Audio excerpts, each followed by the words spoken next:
Buenos días, buenas tardes. Este video lo estoy haciendo porque desafortunadamente el día jueves 22 de abril no podré estar en dos clases, ¿ok? Entonces voy a dejar este video explicando, así como estuviéramos en la clase, lo que es toda la actividad. Es la actividad 4, se le llama Gobiernos por Revolucionarios y nos viene hablando sobre los tres presidentes después de la Revolución Mexicana, ¿ok? A Venustiano Carranza a veces lo toma como presidente de la posrevolución. Sin embargo, Venustiano Carranza, en la primera parte de su periodo presidencial, era la Revolución Mexicana. Cuando redacta la Constitución, pues como dije en la clase anterior, se marca como el fin de la revolución. Podría decirse que Venustiano Carranza está entre el antes o entre el durante la revolución y el después. En este libro no se maneja él como por revolucionario, se maneja a partir de Adolfo de la Huerta, Álvaro Obregón y Plutarco Elías Calles. Ahí terminan los gobiernos por revolucionarios, porque después, con la llegada de Plutarco Elías Calles, en su posterior, inicia un periodo llamado el Maximato. Eso lo vamos a ver en la actividad 5. ¿Okay? Vamos a empezar dando una pequeña explicación. Aquí tenemos, vuelvo a repetir, es la actividad 4, gobiernos postrevolucionarios.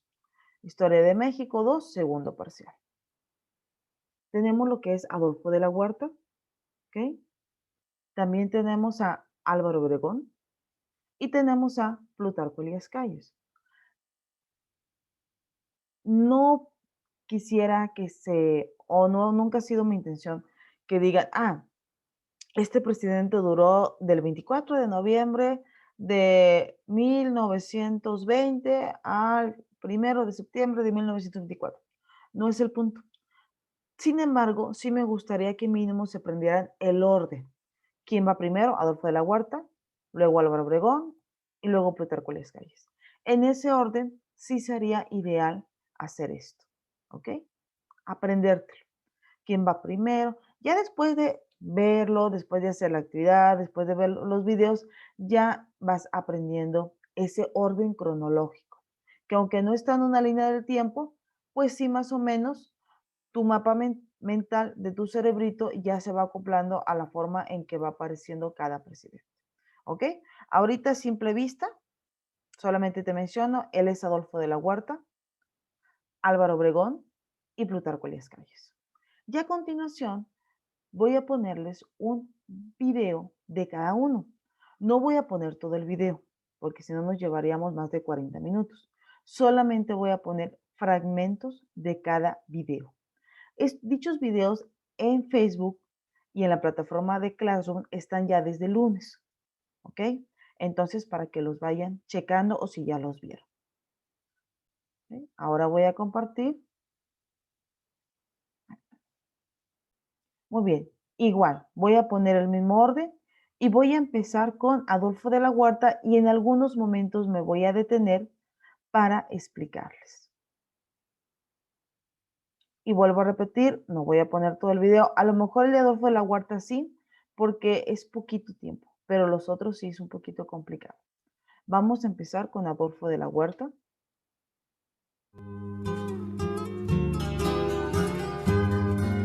El 26 de mayo de 1881 nació Adolfo de la Huerta en Guaymas, Sonora.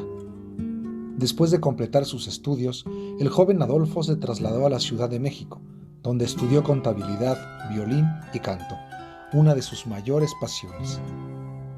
En 1900 regresó a Sonora debido a la muerte de su padre. Con el pasar de los años se involucró en actividades políticas, primero como simpatizante del Partido Liberal Mexicano y después como un destacado dirigente antireeleccionista en 1910. Desde entonces apoyó a la revolución y al gobierno maderistas en el ámbito democrático. En 1913, Adolfo de la Huerta se incorporó a la revolución constitucionalista tras el golpe de Estado encabezado por Victoriano Huerta. En octubre de ese mismo año, Venustiano Carranza lo nombró oficial mayor de la Secretaría de Gobernación de su gabinete provisional. Debido a su experiencia política y administrativa, En abril de 1916 ocupó el gobierno provisional de Sonora. 3 años después fue electo gobernador constitucional del mismo. Su gestión se distinguió por desarrollar una política conciliadora. Apoyó a la clase trabajadora y procuró la pacificación del pueblo yaqui mediante la negociación de sus demandas por encima de la violencia. En abril de 1920, De la Huerta entró en conflicto con Venustiano Carranza debido a que éste trató de bloquear el camino a Álvaro Obregón a la presidencia mediante el uso de la fuerza. El 23 de abril de 1920, los sonorenses, encabezados por De la Huerta y Plutarco Elías Calles, proclamaron el Plan de Agua Prieta, en el cual desconocieron al gobierno de Carranza y se declararon en rebeldía. Sí, escuchaste, él junto con Venustiano Carranza hicieron pues muy buena mancuerna, por eso él sigue como presidente provisional, ¿ok? Después de la muerte de Carranza. Y así sigue hasta que hay unas nuevas elecciones y es el presidente que sigue. Si ustedes ven, él fue gobernador de Sonora, es originario de aquella región. Entonces, y estuvo muy de la mano con todo el movimiento revolucionario, tanto en las guerrillas o en la batalla, como en el escritorio, como se le menciona a muchos cuando no les gustan las batallas y están desde las oficinas. Entonces, él pudo alternar en tanto un lado como en el otro, estaba muy de la mano de Venustiano Carranza, ¿ok? Y fue presidente provisional después de la muerte del presidente Carranza. Tras el avance de la rebelión aguaprietista, Venustiano Carranza se dirigió a Veracruz, pero fue asesinado el 21 de mayo en Tlaxcalaltongo, Puebla. La rebelión triunfó y De la Huerta fue designado presidente provisional. En 6 meses de gestión, su gobierno avanzó hacia la reconstrucción del nuevo Estado revolucionario, así como la reconciliación nacional. El 1 de diciembre de 1920 entregó el poder ejecutivo al presidente electo Álvaro Obregón. Desde ese momento, el cambio de presidente es el 1 de diciembre. Hasta la actualidad, el 1 de diciembre es cuando entra a la presidencia el presidente de la República. En este caso, él le cede la silla principal por democracia a Álvaro Obregón. Bajo su gobierno, fungió como secretario de Hacienda hasta que en 1923 entró en conflicto con Álvaro Obregón. Las diferencias surgieron por la negociación de la deuda externa en los acuerdos de Bucareli, pues De la Huerta sostuvo que se atentaba contra la soberanía de México. La sucesión presidencial de 1929 rompió la unidad de los sonorenses. De la Huerta renunció a su cargo en Hacienda para aceptar la candidatura presidencial que le ofreciera el Partido Nacional Cooperatista. En respuesta a los abusos de poder cometidos por Obregón, De la Huerta se trasladó a Veracruz y convocó a una insurrección armada. A pesar de que de primero había no una mancuerna muy unida con Álvaro Obregón, pero había una pacificidad. Después de algunos años, cuando Álvaro Obregón quiere reeleccionarse, que iba en contra de lo que había redactado Venustiano Carranza en la Constitución, pues eso le causó conflicto a Adolfo de la Huerta. Y es cuando se empieza a separar de Álvaro Obregón. Álvaro Obregón llega a la presidencia, que es el que vamos a ver a continuación, pero Adolfo de la Huerta sí hay un rencor. Después es exiliado, o sea, ¿qué es exiliar? Es que lo corren del país, ¿ok? Y después de algún tiempo regresa. El 7 de diciembre de 1923 lanzó un manifiesto que dio inicio a la rebelión de la Huertista.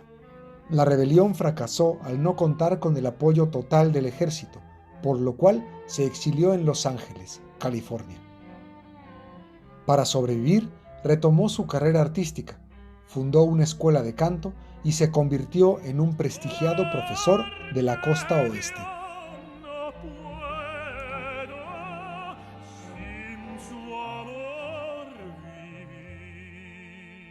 En 1935 regresó a México. Se desempeñó como funcionario en la administración de Lázaro Cárdenas y posteriormente de Adolfo Ruiz Cortines. Murió el 9 de julio de 1955 en la Ciudad de México. Sus restos descansan en el Panteón Francés de San Joaquín. Muy bien, hasta aquí dejamos este video y ahorita vamos a pasar al de Álvaro Obregón, ¿ok? Uno de los datos puede decirse relevante, Ella miraba la silla presidencial.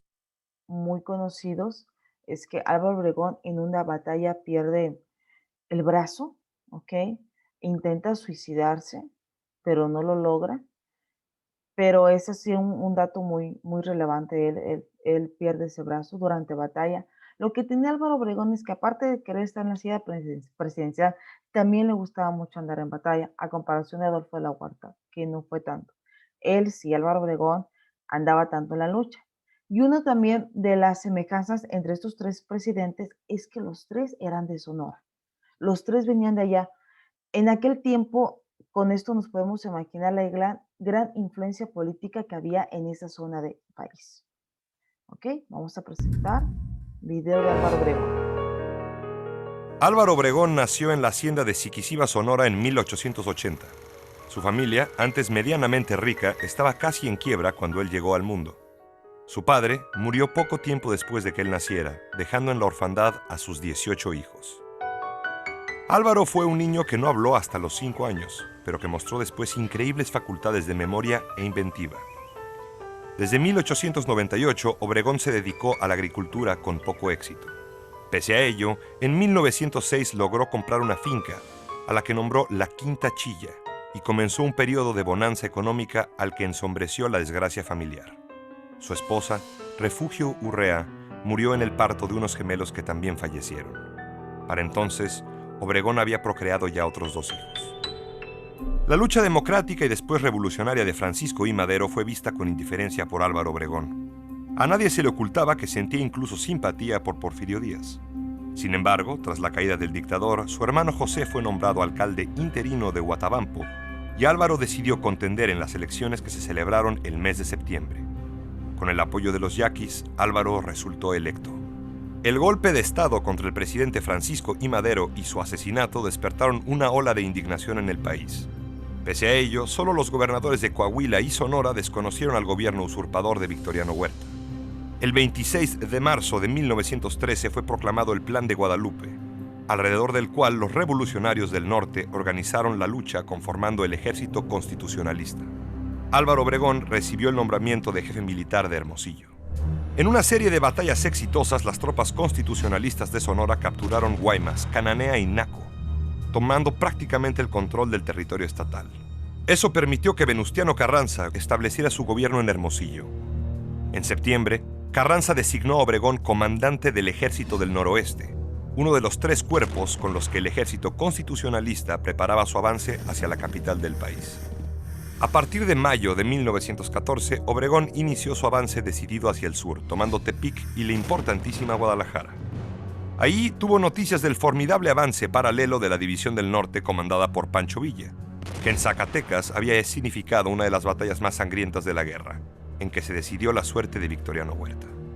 El recelo de Carranza hacia Pancho Villa motivó que, pese a sus victorias, ordenara su regreso hacia Chihuahua, mientras Obregón, ya convertido en general de división, enfilaba hacia la Ciudad de México, a la que entró victorioso en agosto de 1914. Lleno de remordimientos por no haber participado desde el principio en la revolución, visitó la tumba de Madero y decidió tomar venganza de todos quienes no lo apoyaron en los días aciagos de la decena trágica. Fijó impuestos de guerra a los propietarios, a los comerciantes y al clero, persiguió a los acaparadores e incluso encarceló a algunos abarroteros españoles, a quienes hizo también barrer las calles. Obregón tuvo un lugar destacado en las sesiones de la Convención de Aguascalientes, pero se mostró ambiguo entre el apoyo a Carranza y las decisiones de esta junta, que lo removió del poder ejecutivo. Cuando vino el rompimiento, se adhirió al carrancismo y se convirtió en la más importante pieza militar en su lucha contra zapatistas y villistas. Las fuerzas convencionistas y carrancistas se enfrentaron en una serie de cruentas batallas en la zona del Bajío en abril de 1915. Una y otra vez los ataques frontales de la caballería villista se estrellaron contra la artillería de Obregón. Sin embargo, el 15 de abril se alzó con la victoria y los últimos restos de la División del Norte se retiraron desordenadamente. Unos meses después, cuando Obregón perseguía a las dispersas guerrillas villistas, sus tropas fueron atacadas con granadas. En el ataque, perdió el brazo derecho y al verse en ese estado intentó suicidarse. Apretó el gatillo, pero el arma no disparó y le fue arrebatada antes de que lo intentara nuevamente. En 1916, Obregón era visto como el caudillo invicto de la revolución, a quien no le faltaba ni siquiera la visible cicatriz de la guerra. Regresó a Sonora, a la Quinta Chilla, donde construyó un pequeño emporio agrícola que dio trabajo a 1,500 personas. La amputación de su brazo había cambiado su metabolismo y el regreso a la vida civil lo cambió radicalmente. Obregón engordó y encaneció. 5 años después de su mutilación, a los 40, parecía ya un hombre viejo. Aunque Obregón disfrutó el regreso a los trabajos agrícolas, desde la Quinta Chilla miraba la silla presidencial. Esperaba, por supuesto, que Carranza correspondiera a la lealtad que él le había profesado durante la guerra. Pero Carranza tenía otras ideas. Comprendía la amenaza del militarismo y postuló a un civil, Ignacio Bonillas, como su sucesor para las elecciones de 1920. Obregón, despechado, se lanzó como candidato opositor. En cuestión de meses, el caudillo invicto atrajo grupos, pactó compromisos, todo con el fin de alcanzar el poder. Mientras tanto, sus aliados Plutarco Elías Calles y Adolfo de la Huerta habían lanzado en Sonora el plan de Agua Prieta, que desconocía a Carranza. Muy pronto, casi todos los generales se adhirieron al plan, dejando solo al presidente. Carranza se vio obligado a salir de la capital rumbo a Veracruz. En el camino, murió durante un ataque a traición en condiciones inciertas. El 1 de diciembre de 1920, Álvaro Obregón se convirtió en presidente de México. Durante su gobierno, creó la Secretaría de Educación Pública y designó como su titular a José Vasconcelos. En la etapa de él, no solamente él como presidente apoya mucho la educación, sino que al secretario de Educación Pública, que en este caso es José Vasconcelos, ayudan a edificar un gran número de escuelas, ¿ok? No solamente en el centro, en todo el país, un programa de alfabetización, un nuevo plan de estudios, ¿ok? Pero gracias a José Vasconcelos, que esa parte es el fundador de la SEP, Secretaría de Educación Pública. Aquí vamos a dejar este video, porque vuelvo a repetir, son unos videos muy largos, y vamos a seguir con el último presidente por revolucionario. Ahora ya puedes recoger tu producto el mismo día comprando en sanborns.com.mx. Selecciona el botón recoger. Ok, y lo regreso y empezamos a verlo. Plutarco Elías Calles nació en Guaymas, Sonora, el 25 de septiembre de 1877.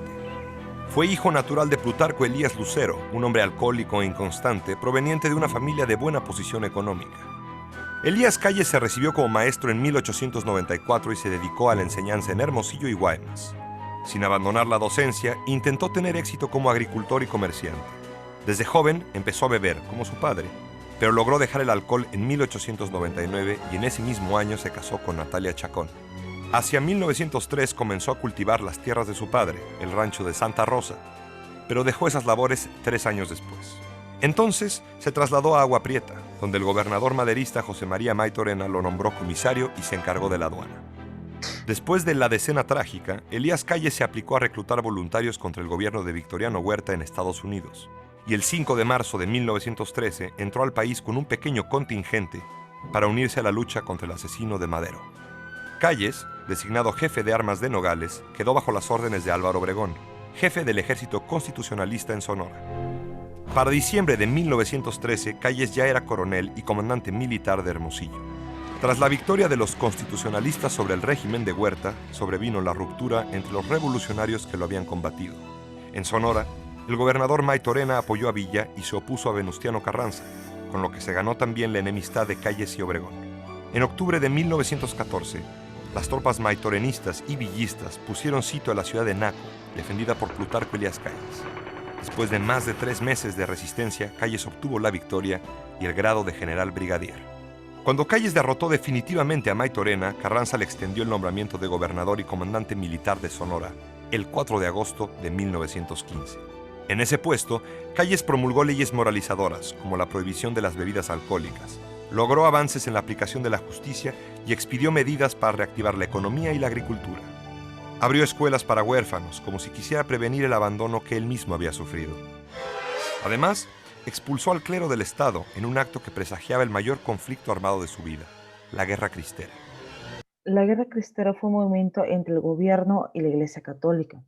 Sin embargo, los sacerdotes persuadieron a la población para que la población atacara al gobierno y empezó una matanza incontrolable.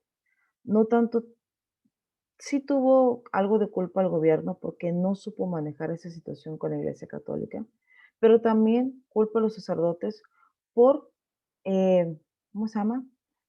Por hacer que los campesinos se levantaran en armas para apoyar a la iglesia, ¿ok?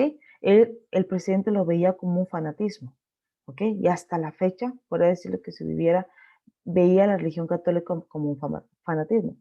Tanto fue la guerra cristera que aunque la iglesia católica por eso dice que perdió, la misma iglesia católica levanta un Cristo que actualmente se encuentra en Guanajuato, donde se supone que pues gana la guerra cristera, que en realidad gana y no gana. Perdieron muchos hombres, murieron muchos sacerdotes. Sin embargo, y la Iglesia Católica ya no tuvo tantos privilegios, pero no se eliminó del todo.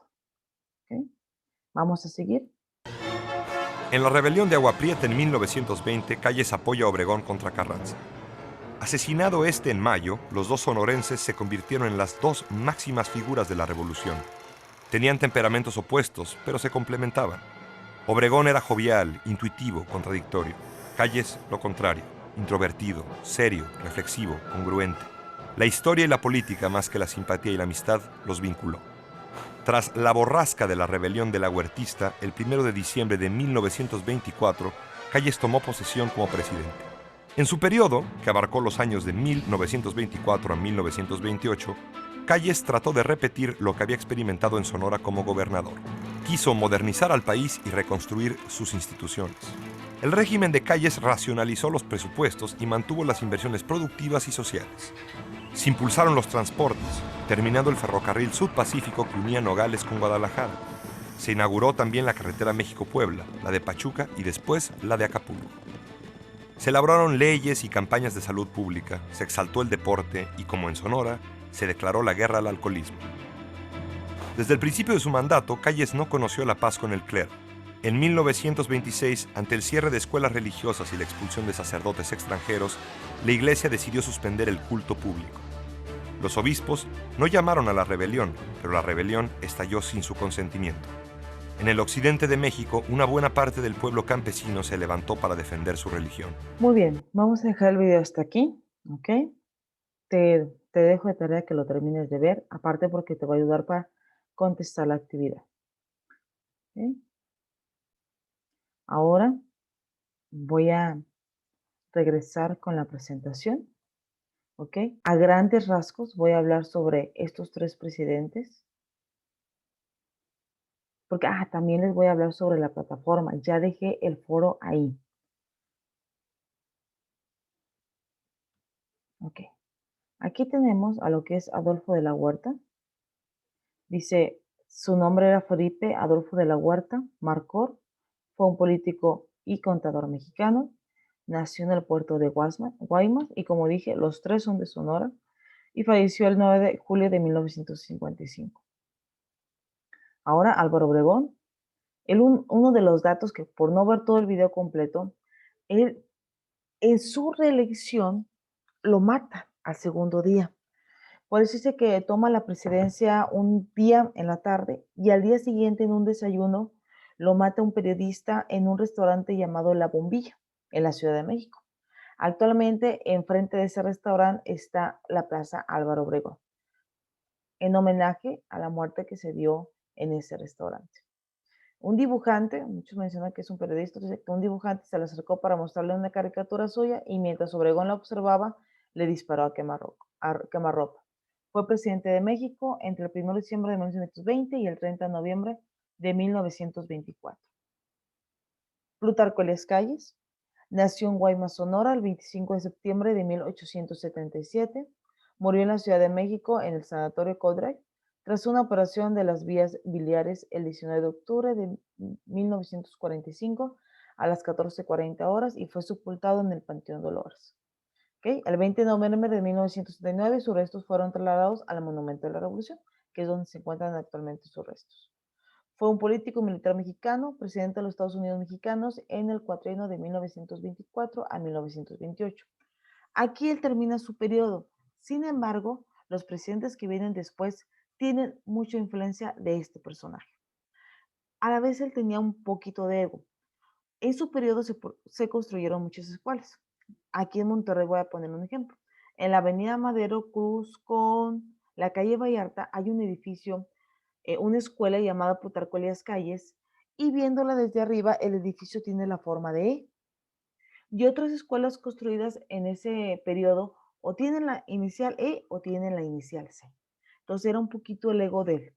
Entonces, pero aún así eran unas excelentes escuelas. La de Fundidora era una escuela también realizada en ese entonces, la Lizardi, y desde arriba el edificio tiene las iniciales de este presidente. Aquí es un poquito de la información del momento presidencial de cada quien. Adolfo de la Huerta, tras el asesinato de Carranza, queda como presidente provisional. Apoyaba a Obregón como candidato, aunque después no estuvo un poquito de acuerdo. ¿Ok? Álvaro Obregón criticaba el gobierno de Carranza, buscaba crear un estado fuerte, reorganizar el ejército, ley de ejidos, se crea la SEP y obviamente pues pone a José Vasconcelos. Celebra elecciones en 1924 y gana Plutarco Elías Calles. Ok, después del periodo de Calles busca reelegirse y resulta ganador, pero es asesinado en un restaurante un día después de que llega a la presidencia. Con Plutarco Elías Calles pues hay una búsqueda por institucionalizar las esferas políticas, militares y económicas, control numérico de sacerdotes, expulsión de sacerdotes extranjeros y principalmente el suceso más importante en la Guerra Cristera. Este es el objetivo de la actividad, hay que entregarlo mañana antes de la medianoche y las instrucciones pues son las siguientes. Leer las páginas están subidas tanto en Classroom como en Territorio, de las 116 a las 120, identificar las principales características, aportaciones políticas y sociales de los presidentes que acabamos de hablar, y ya puede ser un archivo de Word o en tu libreta hacer el siguiente cuadro. Aquí están los recursos de apoyo, que es el libro de texto, las páginas, la presentación de PowerPoint, que aquí está, y este es el cuadro que tienes que realizar. Principalmente tú tienes que poner las características de Adolfo de la Huerta, sus aportaciones políticas sociales, características de Álvaro Obregón, políticas y sociales, características de Plutarco Elías Calles, sus aportaciones políticas y sociales. Y pues gracias en cuestión de la presentación, chicos. Todavía no terminamos porque nos tenemos que ir a la red y nos vamos a buscar la plataforma de Territorio. Si ya la tienen ahí guardada, con ponerle colegio militarizado, ya te sale Territorio. Bueno, así es la forma en que yo lo busco de una manera más rápida. Pongo mi usuario, pongo mi contraseña, algunos la pueden guardar ahí en su computadora. Yo por cuestiones de seguridad, pues no la guardo. Aquí voy a abrir cualquier grupo, porque al fin de cuentas es lo mismo. Y voy a abrir el cuarto D. Puede ser cualquiera, todos les puse el mismo foro. Y nos vamos a ir, ya de que estás en tu, ¿cómo se llama? En tu grupo, vamos a entrar a lo que es foro. Aquí me detengo un poquito porque ahorita que mencioné que Plutarco Elías Calles y sus restos están guardados en el Monumento de la Revolución, este es el Monumento de la Revolución. Y es un museo. Tú puedes, primero, cuando tengan la oportunidad de ir, es gratis para estudiantes. El museo empieza en el sótano y hay dos formas de subir a la parte de arriba. Por las columnas, las cuales van mostrando historia de México o por este elevador. La verdad, las veces que yo he ido, he subido por las columnas, son escaleras, pero van mostrando la historia de México. Y arriba es un mirador. Y en una parte del monumento están los restos de algunos revolucionarios. Bueno, ya nada más con ese dato, me voy a foros y encuentro aquí. ¿Qué vas a hacer tú? Pues más que nada vas a responder. ¿qué es lo que vas a responder? ¿Qué es lo que vas a criticar?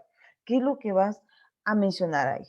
Si ustedes recuerdan, hace 2 meses, entre el 15 y 16 de febrero, hubo un apagón. Hubo cortes de energía eléctrica, hubo cortes de gas y cortes de agua. ¿Qué pasa? ¿Por qué?